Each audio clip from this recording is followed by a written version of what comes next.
is always so dope. Do you have a Oh, regular hairstylist, or like how do you come up with the styles for your hair? Because you do have so many. Like and then I'm from Texas, so I love big hair. oh, thank you. Yeah, my hairstyle has been rocking with me for years now.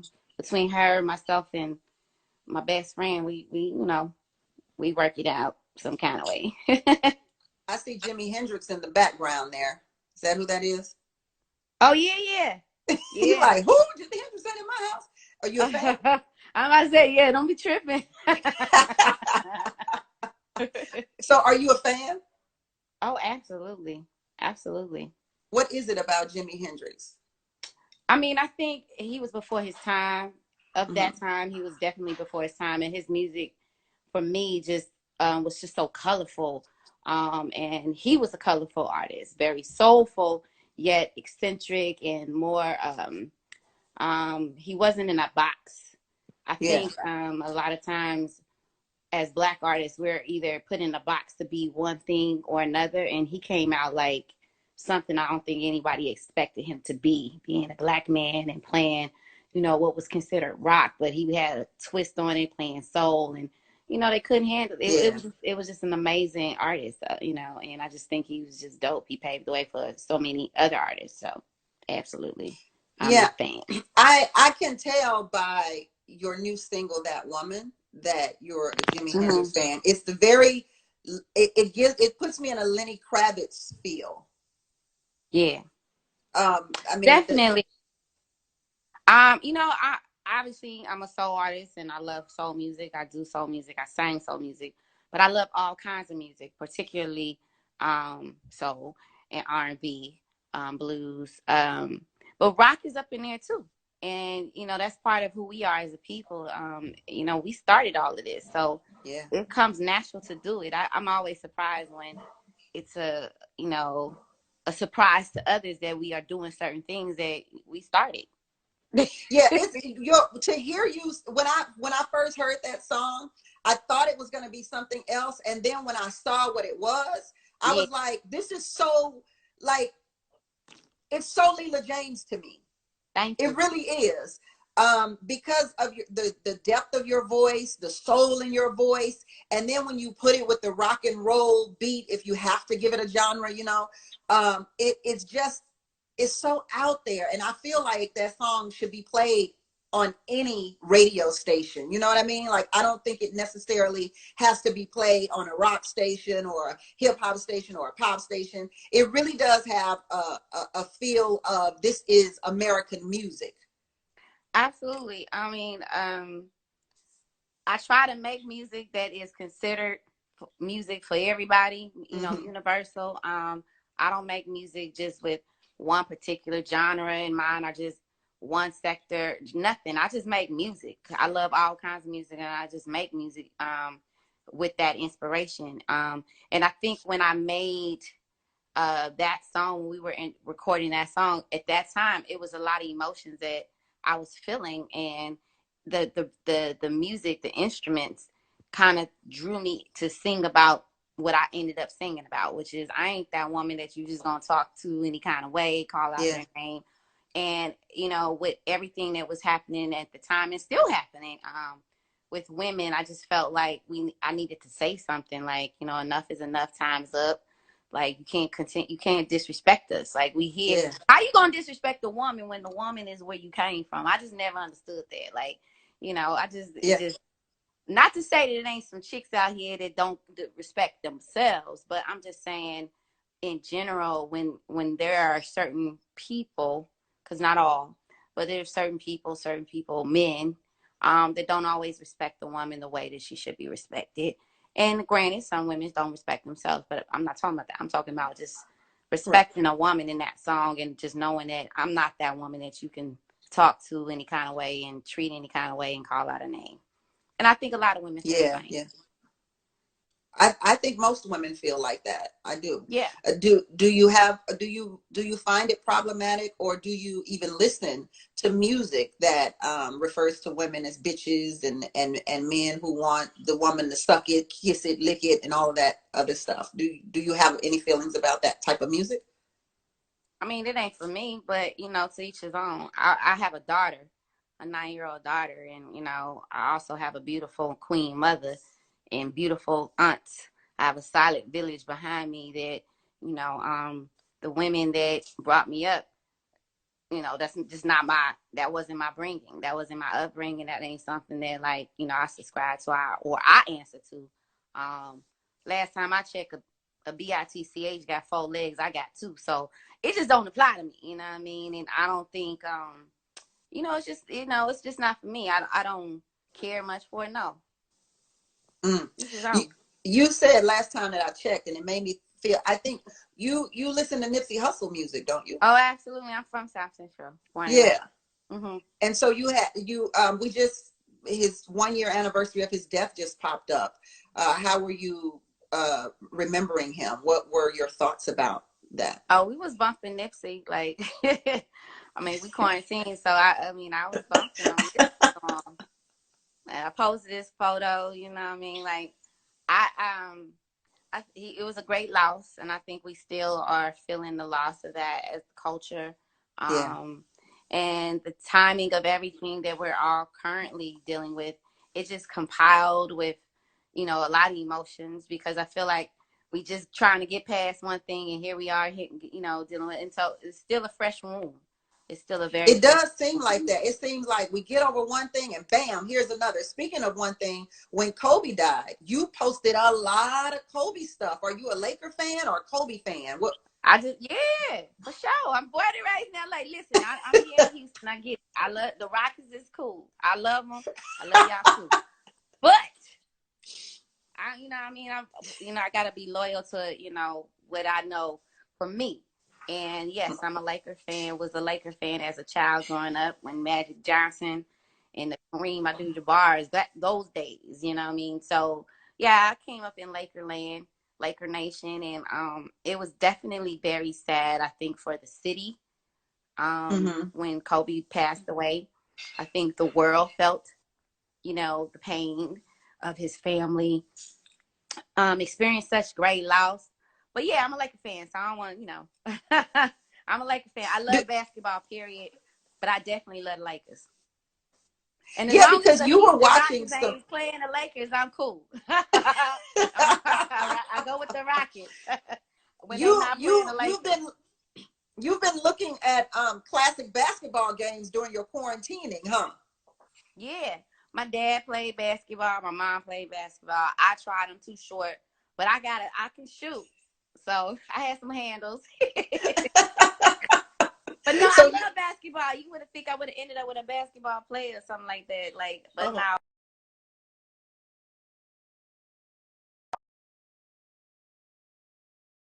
I think I love track too. That was my first running track. But yeah, and the Lakers, that's my team.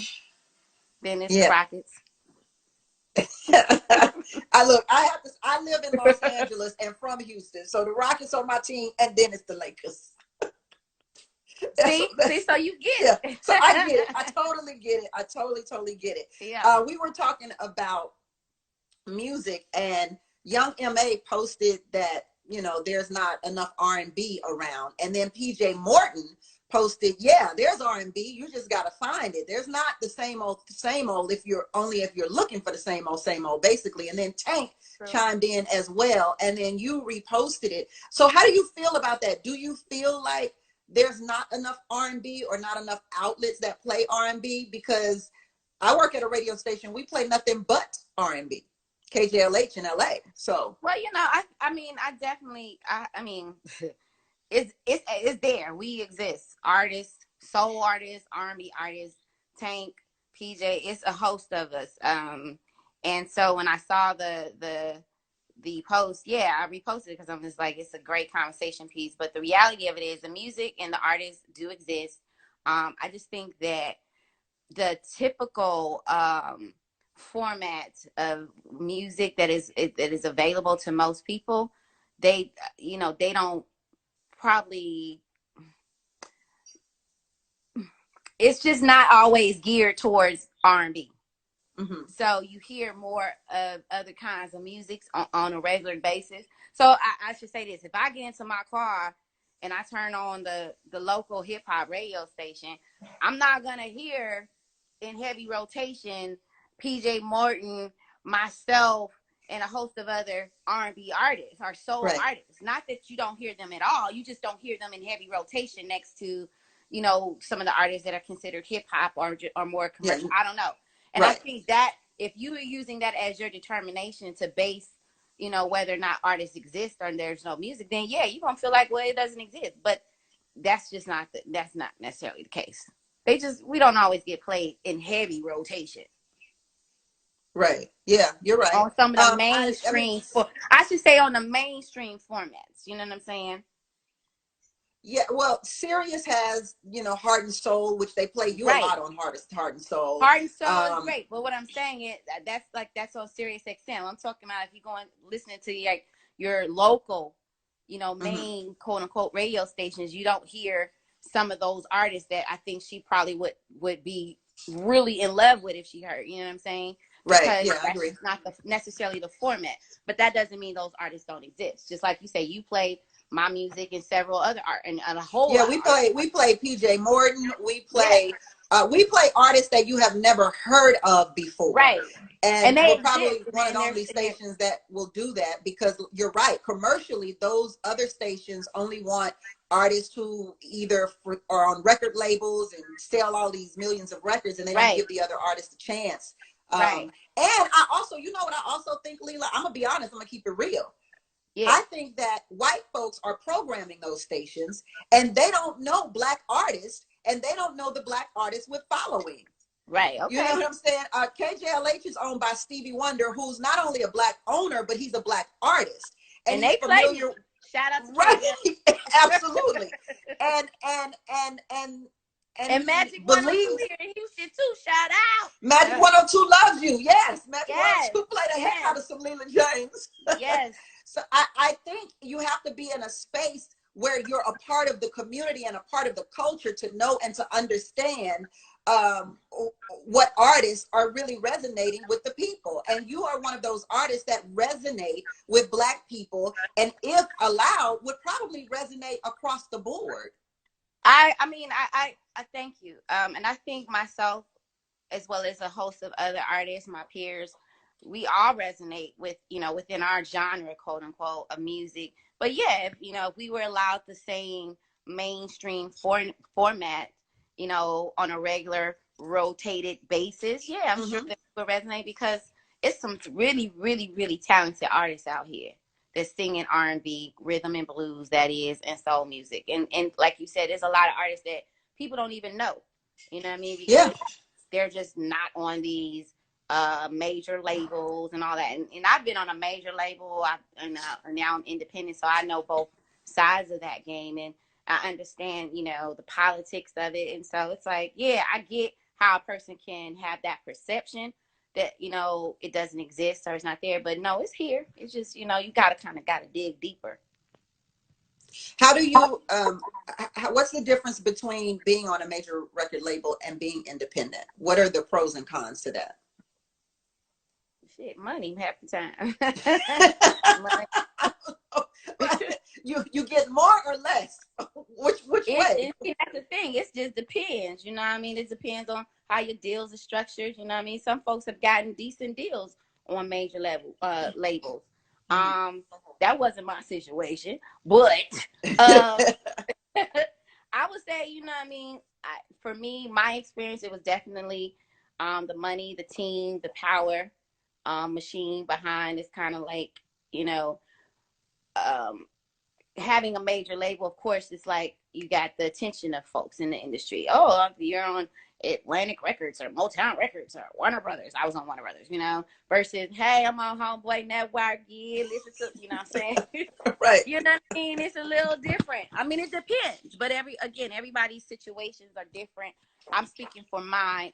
So far, I've had good experience doing things independent, and you know, I think it just depends on the artist. I think it depends on the people that you rocking with, and the team. It's just a lot. It's a lot of factors that go into this whole game. And then the industry is ever changing. I first came on the scene back in 2005.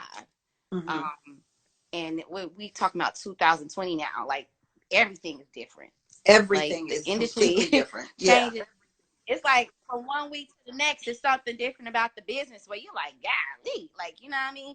You put a record out this month, and in 2 months, this you consider old school if you don't put out another record. It just moves so fast. I'm like, damn, niggas Like, putting wait out a records. minute. Right, what the hell? You know what I'm saying? It's the industry just keeps changing. So, you know. Lily, somebody said that they love you and Lettucey. You and Lettucey are tight. Y'all girls, right? Thank you. Yes, that's my home girl. We actually, her birthday was last week. Mm-hmm. So shout out to Lettucey, y'all. Say happy birthday to her. Happy belated. Her birthday was a day before my son's birthday.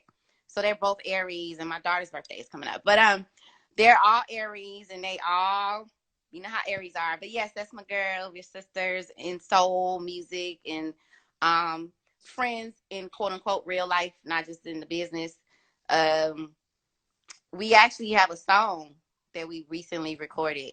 So Really? album, yeah, because we've toured together, done things, and again, our friends in real life, and so people are always like, "Oh, when y'all gonna do something together?" So finally, we actually recorded a song, and she has a new So single what's the out right song? now. The song that me and her have, or her new song, because she has a new single out right now. The Anything song to see, that the y'all both check of that. you have. The song The that song both of that you have. the both of us have, we haven't titled yet, but it's probably gonna be like "None Your Damn Business" or something. This sounds good already. We talking some stuff. I don't know what we're gonna call it. That's the title is probably too long, but that's pretty much, Uh-huh. really But it might hit. None of your damn business. I can't, like, you can't not listen to that song. A song called "None of Your Damn Business." You got, oh, let me see what this about. Well, you know what it was is like, a lot of times people have opinions, and people think they know certain things about your life, whatever. And when a lot of times it's like, nah, like that ain't it. But okay, and everything ain't for you to know. It ain't your business. So we kind of singing about some stuff and talking about some stuff. It was cute. It's funny. You and Anthony Hamilton. Yeah. You have you've worked with him before. Yeah. Do you plan on working with him again? Because the I've two of worked your with voices him. together is magical. Thank you. Absolutely. Anthony and I's another one. He's my brother in soul. We've done shows, toured together. We have music obviously together. I know that he was currently working on some new stuff. And he sent me a song to record. I'm trying to get it done to his liking. And yeah, we're gonna probably work together. I mean, why not? Like, that's my folks. He's always down. I'm down. Yeah. When you say to his liking, what does that mean? He liked my vocals. Because if I Okay. record something, of course, vice versa. If vice versa, when you're working with people, sometimes we're not always, especially now, because everybody should be quarantined. So, somebody might send you their song to record your part. So I'm going to do my best to record it while he's not in my physical presence. Because, when you're recording in the same studio, a lot of times with the other artists, like when Led and I recorded our song together, we was able to play off of one another. Oh, try it like this, sing it like that, or do this, say this. Right.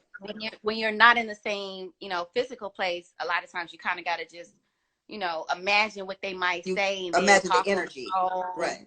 Yeah, and go back and forth and like that. So yeah.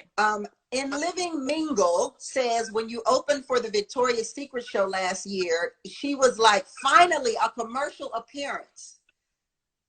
Yeah. It was How did you amazing. feel I was the about that first. experience? Amazing. Because I was the first Black woman soul artist at that to perform on that platform and that stage. And then I had an all Black female choir behind me, conducted by,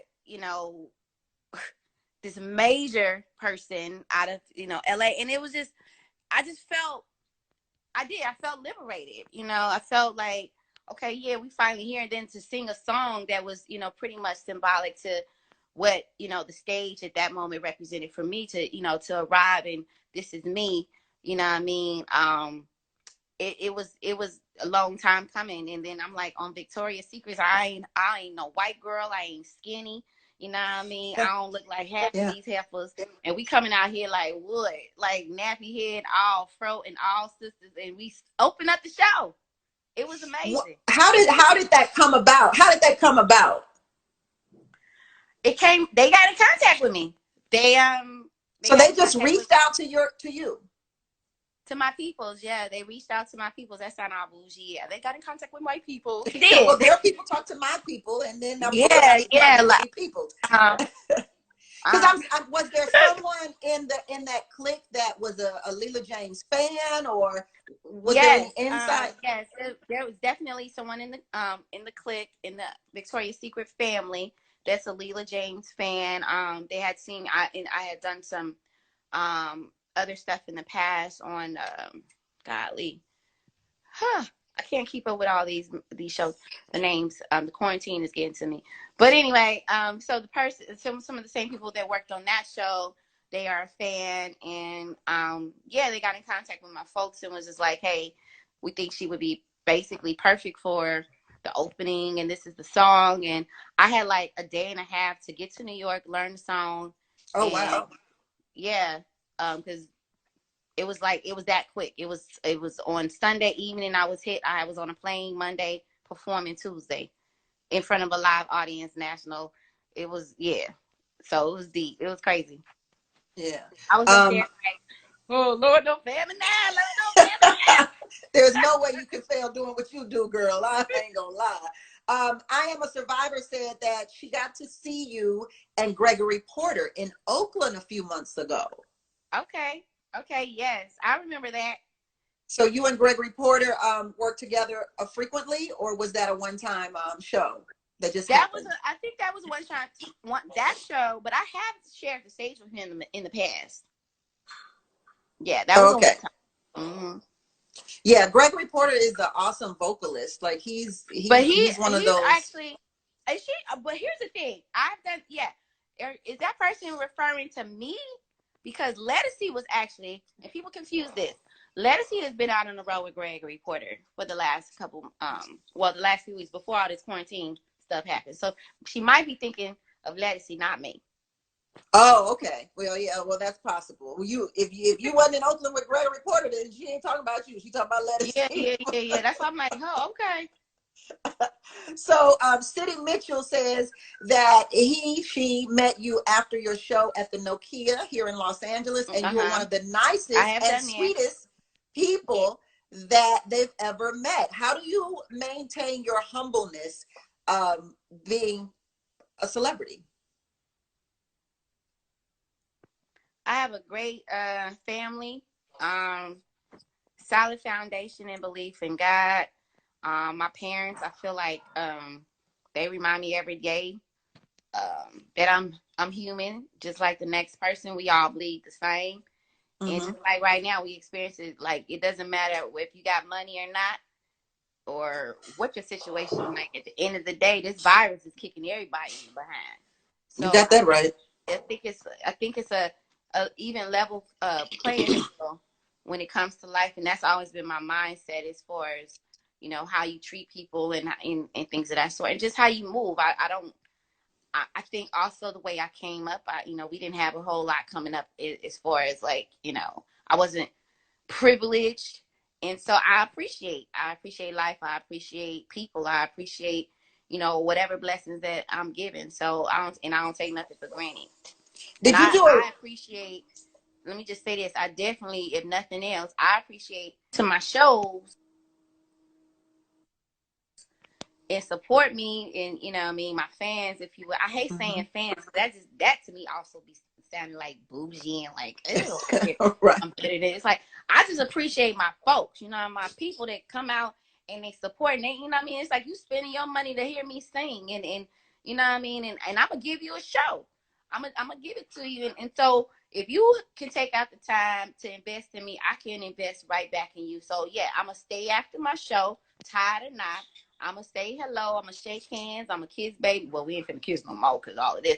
But No, I'm a we hug. kiss You the know what baby. I'm saying? Like I'm gonna give you love because you're giving me love, and I appreciate it. And I don't take that for granted because people could do and put their money anywhere, but they choose to come and share it with you. So I don't get anything other than the blessing in that.